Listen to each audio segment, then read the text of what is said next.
নমস্কার বন্ধুরা, আজকে আমি রান্না করব শসা দিয়ে চিংড়ি মাছ দিয়ে শুক্তো। শসার শুক্তো চিংড়ি মাছ দিয়ে আর শিমের দানা। তো আমি কেটে নিয়েছি, শসা কেটে নিয়েছি, তার সাথে একটু পেঁপে ছিল, পেঁপে কেটে নিয়েছি, আর হলো আলু। আমার আলু কেটে নিয়েছি, কিন্তু আলুটা চন্দ্রমুখী আলু বলে আমি এটা আলাদা রেখেছি। আর যদি চন্দ্রমুখী আলু না হয় তাহলে আপনারা একসাথে রেখেও করতে পারেন। তো আমি প্রথমে একটুখানি চিংড়ি মাছে নুন হলুদ মাখিয়ে ভেজে নেব। আমি একবারে সম্বাদ দিয়ে বসিয়ে দেব। একটা শুকনো লঙ্কা আর কালো জিরে ফোড়ন দেব। কালো জিরে ফোড়ন দেওয়ার পর আমি মাছগুলো দিয়ে দেবো। চিংড়ি মাছ তো বেশি ভাজতে হয় না, ভাজলে শক্ত হয়ে যায়, ওই জন্য আমি একবারে দিয়ে দেবো। কালো জিরে দিয়ে দিলাম।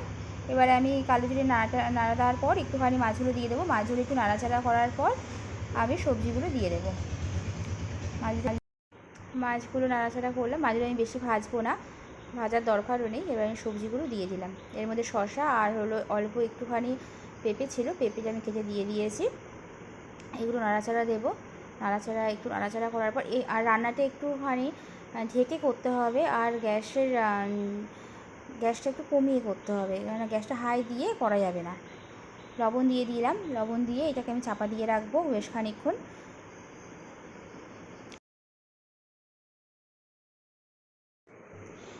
ঢাকা দিয়ে রেখে দিলাম। এবার আপনারা মাঝে মাঝে একটু দেখবেন। আর আমি এখানে একটুখানি মশলা বেটে দিচ্ছি, কাঁচা মশলা, একটুখানি আদা, লঙ্কা আর হলো ধনে আর রাঁধুনি একটু বেটে দিতে হবে, তাহলে ভালো স্বাদ হবে। যেহেতু গরম, খুবই গরম, আমরা কিছুই সেভাবে মাছ মাংস তো খাওয়া সম্ভবই না এই গরমে, খেলে বাচ্চারা অসুস্থ হয়ে যাবে। হালকা পাতলা যতটা খাওয়া যায়। মশলাটা দিয়ে দিলাম। মশলা দেওয়ার পর একটু নাড়াচাড়া করে এটা আর কি হলুদ দিলাম। এটা ঢেকে লো ফ্লেমে একটু করতে হবে, ধৈর্য ধরে, তাহলেই সুন্দর হবে। আমি শিমের দানা সেদ্ধ করে রেখেছিলাম, ভাজা শিমের দানা, সে দানাটা দিয়ে দিলাম। শিমের দানাটা দিলে না শুক্তো টুক্তো খেতে খুব ভালো লাগে, এই জন্য শিমের দানা দিয়ে দিলাম। আবার ঢেকে দিলাম। ঢাকা তুলে আমি এখানে বিলিতি ধনেপাতা, আমার পাশের বাড়িতে গাছ আছে, ওখান থেকে এনেছিলাম, তো রেখে দিয়েছিলাম ফ্রিজে। আমি একটু ধনেপাতা দিয়ে দিই।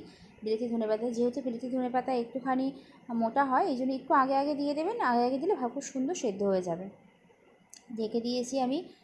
ব্যাস, আমার মোটামুটি একটু চিনি দিয়ে দিলাম। আর নুনটা আমি দিয়েছিলাম প্রথমে, এরপরে আমার আর লাগেনি, আমি দিইনি। আপনাদের যদি একটু মুখে দিয়ে দেখবেন, যদি লাগে দেবেন। ওই দেখুন আরেকজন চান করতে চলে এসছে।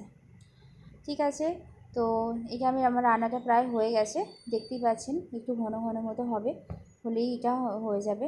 ব্যাস, আমি নামিয়ে নিলাম। তো বন্ধুরা, আজকে এই পর্যন্তই। খেয়ে দেখবেন, রান্না করবেন, এটা সুন্দরই লাগে খেতে, খুবই ভালো লেগেছে। সবাই তো ভালোভাবেই খেয়েছে আমাদের বাড়িতে। তো নমস্কার, আজকের মতো এই পর্যন্তই।